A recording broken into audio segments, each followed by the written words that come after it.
I like recording in your uncle's like studio, but I don't know why they always pat me down at the entrance instead of you. Man, that security guard is handsy.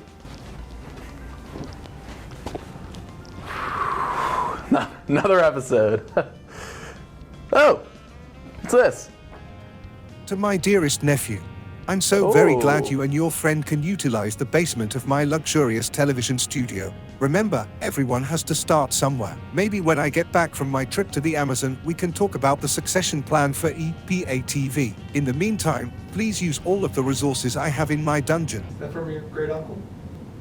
I mean basement. My old friend son Chazz should be a great resource for you as a production associate. I have to go now, as my party has just been kidnapped by an indigenous tribe. Until next time, your great Uncle Harold. Ah! Hey, I'm Chazz. I'm the new intern. Ew, our intern's a street rat. That's not What nice. are you doing staring at us? Get the hell to work. Get your rat ass to that camera, Chazz. 2002, just 9 short months after the 9/11 attacks. The AIDS disease was running rampant throughout our country. The people needed something to laugh at, something that reminds them of their past and their future. Luckily for them, a live-action Scooby-Doo reboot was in the works since the mid-90s. Coming off the heels of many straight-to-DVD Scooby-Doo hits, studios started circling a live-action adaptation of the classic cartoon. Mike Myers was originally writing treatments of the script before James Gunn of Slither fame signed on to finish his duties. Originally supposed to be a more adult-themed, raunchy 420 stoner fest, but by the time James Gunn signed on, it became a little more family-oriented. Luckily for the project, the casting director, Mary the Mew, picked a cast of absolute deities in the apex of their power, each one more sexualized than the last. The cast and the script together hit at the perfect time to form a solar eclipse of creative nirvana. I mean, come on, Sugar Ray is in the movie. I really sauced that one. Unfortunately for us and Hanna-Barbera, not everything stayed sacred. In 2023, Mindy Kaling of Ocean's 8 fame took our beloved IP and caused a resurgence of AIDS in North America once again. Sometimes the world really doesn't appreciate what they have until it's gone, and we get projects like this. Man, if I ever even think about getting into 420 culture, or especially 420 related humor, kill me. You know what 420 is, right? Yeah, it's code for adults who still watch cartoons. I actually really liked Velma. Incredible, some would say. You guys just don't get it. You're not woke, like me, Chazz. Well, luckily it's not your show, Chazz. Welcome back to We Have Thoughts, and without further ado, Scooby-Doo 2002. Hit it, Chazz.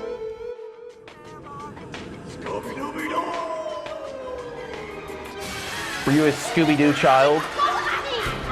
I was just a cartoon kid growing up. I kind of consumed them all. Scooby-Doo, Okay. Scooby-Doo included. Consuming them all. I was a massive Scooby-Doo kid. This movie came out when we were like 5 years old, so this is prime time. Fred. Potential for one of the first movies I remember watching. Hear me.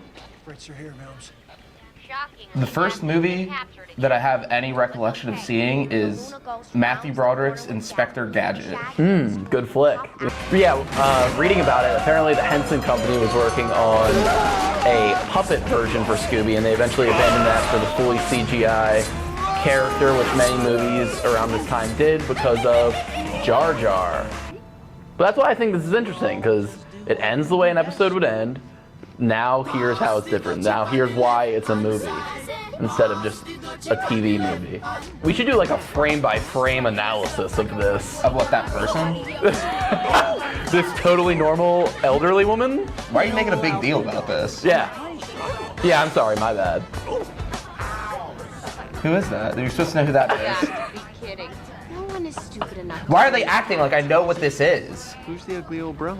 Who's the ugly little broad? I fucking love that line. Now, this movie came out when we were 5, so it's the Isla Fisher of it all. Also could have been my first crush. That's ever. Isla Fisher? Yeah. I never had any idea that was her in this movie. She's blonde, so it does a lot to change things. But I was reading that they shot it in Australia, so... Oi! It's my native land! They shut down a resort for 6 weeks. The nicest resort in Australia, apparently. Filmed this movie, and they built sets, and obviously... So this is kind of like a White Lotus. Yeah. Was the plane just crashing? What the fuck was that? It was like... Shows everything's about to go underwater for everyone right now. Ooh, I like that. So instead of in the show, they mostly stay in their town or neighboring towns, and then in a lot of the DVD movies, like Cyber Chase or A Zombie Island, they do go to a different location. So it's blending aspects of the TV movies with the original series and pushing the envelope forward. I actually think that this is a good movie. I'm not gonna lie. I like how the former detectives were like, oh, I was mysteriously invited to an island. Let me just go. Oh, my friends are here that I'm estranged with. That's not scary in any way. Well, it seems like this is almost like they're like celebrity guests, but they're kind of treated like normal people. We got a Mr. Do here. I got a call. So dumb. Melvin do? Nah, Scooby. Mountain Dew? That's a good joke. That's a good joke. There's a Melvin Dew standing right there. Just walk into the dark, shadowy part of the forest. Okay. I'm looking for clues as to who's behind the strange behavior of the students. Well, here's a clue. Yeah, why should she just know? What if they just had a bad time, Daphne? Jeez. Yeah, well, I think someone threw. I think a person literally threw another person, so maybe she's right.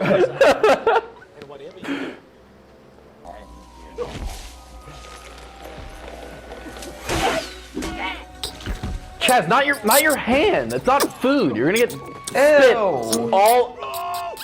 You're touching What the is camera. wrong with you? What is wrong with you? I feel like they just literally took the Gremlins and the Gremlin file and just scaled it up. I remember the DVD to this movie. I broke it because it was one of those. You remember the ones that had like the clamp that you like ripped up? It was a green border. Ripped the clamp off by accident. I was too excited to get in there one time. You broke the DVD. Yeah. I was a destructive child, so. I mean, you had to see Isla Fisher. It's weird that like Matthew Lillard has like a rapport, like a good rapport with the fully CGI character. They have like a good thing going. There you go. And like that just wasn't even there on the set. Well, they actually used a real, like, talking dog. Oh, okay. With the green screen dots on it walking around. Because it was like a golden lab, so they couldn't do that. They Different couldn't have him in the breed. movie. It was like Air Bud's actor, I think. Oh, okay. And later, Marley and Me. It's all the same dog, actually. Beethoven?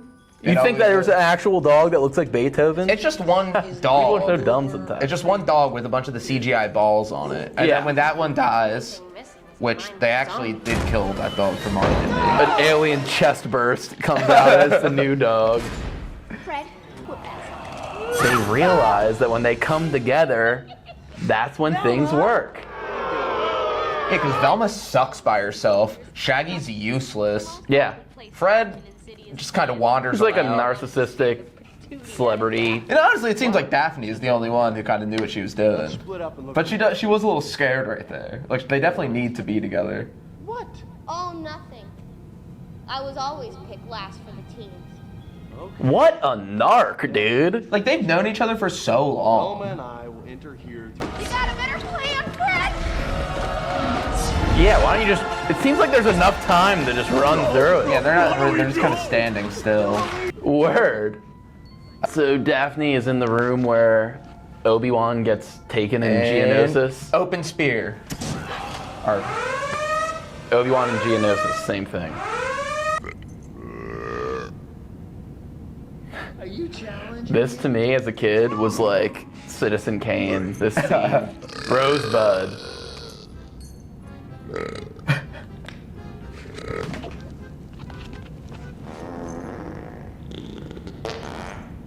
Pull my finger. Oh, too late. did they have this clip in the ending montage of Babylon? Yeah, yeah, we gotta edit that in.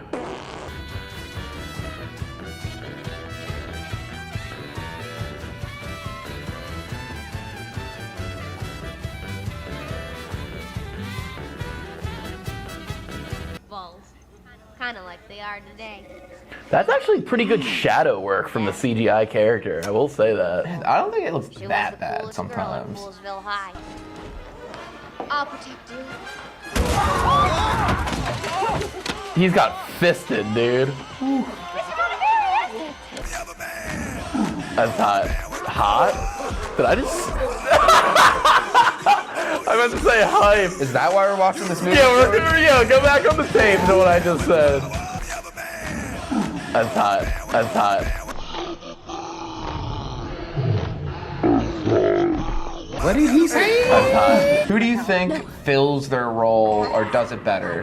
Matthew Lillard as Shaggy or Damian Lillard as the point guard of the Portland Trailblazers? Got this. I would say Matthew Lillard because any success that the Portland Trailblazers have, obviously Dame's getting the full credit. And he does get most of the credit, Matthew Lillard now I'm talking, in the Scooby-Doo franchise. But We're on Spooky I think he is less praised than Dame. So for that, I will say Lillard is We do have a unit in the vicinity. Matthew Underrated. Lillard. Almost underrated, you'd say. Yes. But if there's 3 seconds left and you're down by 2 and you need someone to take like a 35-foot jump shot, I'm also going to go Matthew Lillard from Scooby-Doo. I think if he was in the Shaggy character, he'd do some bullshit where he'd like trip on the ball, bounce off his head, it. and then he'd try and eat it. He'd go, whoa, get stuck in his neck, and then go, "Bleh," and then it would go in the hoop. Directly in. Yeah, Dame time? No. Matthew time. And now Sugar Ray. Let's go. Let's fucking go. Mark McGrath, more like Sugar Gay. Don't fight me. fucking ass. Another stinky breath film. Everyone's got stinky breath in all these movies. Everyone reeks.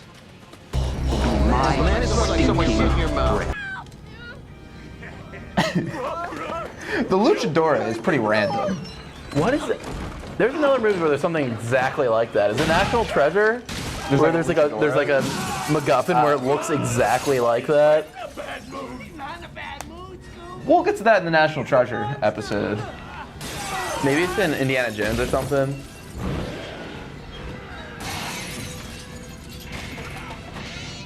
Oh, you know what I'm thinking of?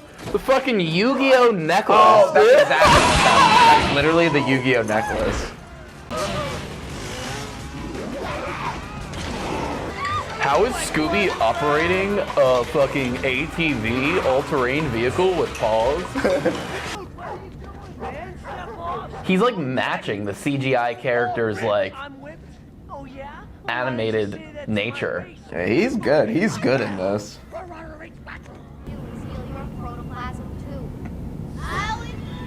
How does she know she's protoplasm? Like, she just What does that even mean? She's just saying shit to sound cool. I don't get why that doesn't look like Freddie Prinze Jr. Like, that looks like nothing like him. Thank you so much. You saved me. Thank you.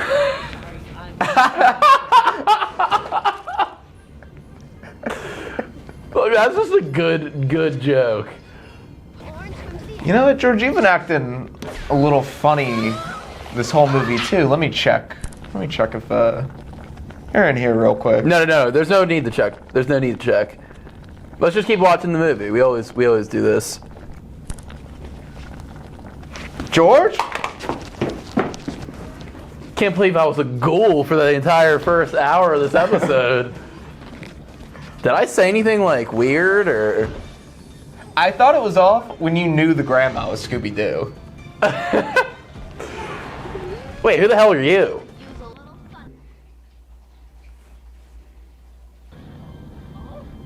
Chazz, you can talk. You can talk now.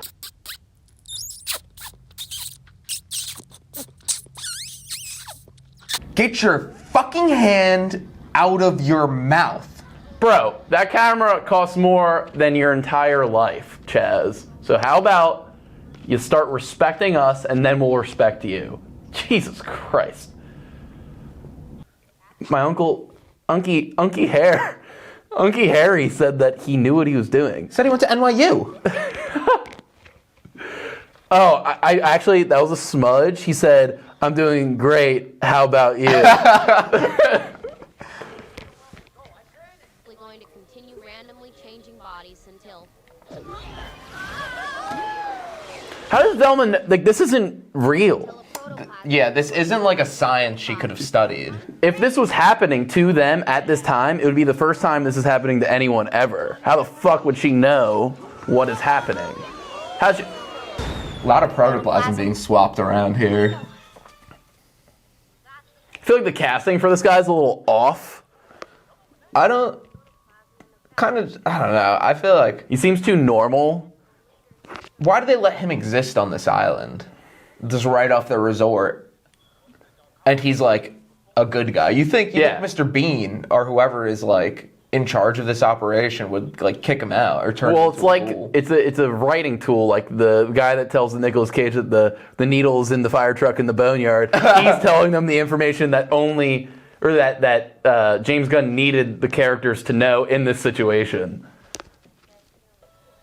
Which is why I'm saying not a lot of investigating going on here when Voodoo Man just tells you. You know what Voodoo Man said? Voodoo Man told him about the scary mansion. Yeah. Voodoo Man says what's about to happen. He should be the 6th member. I would rather watch his movie. No offense to this cast. Scoob, Voodoo Man, Jar Jar. That's the sequel. It came out in 2007. Oh yeah, there it is. Yeah. I do like how thematically, though, it's like the whole movie's trying to drive them apart. And they realize, in the end, that only coming together is that's the way that they're supposed to be, is together. All for one for all. And while there's fart jokes and marijuana innuendos, I feel like that as the basis of a theme for a kid's movie, which is based in a text that is so rich with friendship. I feel like that is very right. And they nailed that. Another thing they nailed. I don't think I'm really as high on this movie as you are. Really? I think the casting's good. I think the plot's kind of mid. I feel like they start off really hot with like kind of like all these like adult jokes and kind of like silly things. And then everything is just happening. And I feel like they're kind of cut back on like sort of like the meta Scooby-Doo jokes. Right now he's galvanizing them with their friendship. No, I understand it. I appreciate like what they're doing. Like the characters in the casting is not any issue at all. Because like you're not watching this for a strong Rowan Atkinson villain performance. No. Because like I loved Scooby-Doo as a kid. I can't really remember any of the one-off villains. Really, I know like the Minor TV. 49er. You remember it? No. Oh my god, that's the only Scooby-Doo like villain I can name off the top of my head. Chazz, throw up Minor 49er.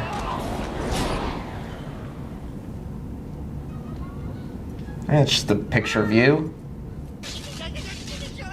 How do you feel about the big reveal here? I like it. Yeah. I wish they referenced Scrappy earlier in the movie instead of like midway through where they showed him being a dickhead. Yeah. Alright, so Scrappy's pissed at them that they kicked him out. How does he get the means to do any of this? Scrappy. He gets laid off. He gets laid off from his job. He says, damn, I need to go on vacation. Goes to this island, stumbles upon this pit of souls, and he's like, oh, this is it. This is how I get back at him. Boogers! Oh, they have to add... So what do we got? We got snot, farts, bad breath, burps, pee. Marijuana. Sexual innuendos. Are we just missing poop? Is there no poop in this movie? A lot of farts, no poop. A lot of thunder, no lightning, as I like to say. It's literally like a wrestling arena. Let's go. Does she just kill that guy? He's falling in the souls. That can't be good. Yeah, Scrappy's plan when broken down is truly ridiculous. Harvesting souls so he can become mad big to kill them. And part of his plan was to sacrifice Scooby. Like his uncle? Yeah. Dude who just got like a gun. It seems like this is kind of like an Epstein Island type of thing where there's no rules. So, where are the flight logs? Tom Hanks went to this island. Sugar Ray, Tom Hanks. Unbelievable. Scrappy Doo did not commit suicide. So Scrappy went to a robot engineer, was like, I need you to make me a one-of-one of Mr. Bean. Well, Velma went from freelance detective work for her whole life to NASA. Right after. So it seems like anyone can do whatever they want. Well, they're investigating aliens, so. I mean, this is like her like 5th different booby shirt, and I'm here for it. Did they say what happened to his grandma? Scooby was the grandma. I really think the Velmster should take it from me. They learn. Let's go. Well, actually, what happened? Everyone's gonna start booing her. Howard, any comment on the mudbog ghoul who's been terrorizing London? Whatever. This is like a world with no cops. This makes me way too happy. Yeah, completely agree. They just said, what are your thoughts on the London ghoul that's terrorizing people? They're international. They're at Spooky Island right now. Let someone else take care of that. Well, dude, people in Britain, the police are just like, the big hats, they don't have guns. Oh yeah, they just stand there, right? They're like, oh, you're a ghoul and I can't do anything. We need 5 teenagers to come help us. Awesome. Wow. Yeah, this movie is like so much better than like the new Velma stuff. Oh, come on. I think you guys should give it a chance. I told you this is my show. Now you're fucking dead. Fucking. Chad's an unpaid intern, right? We should probably start paying him a little bit if we're gonna be doing stuff like that. But all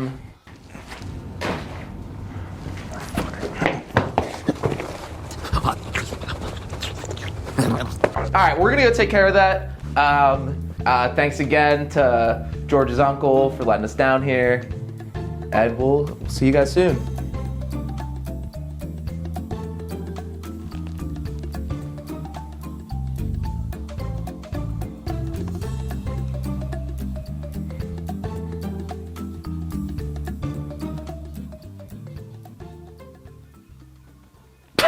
All right.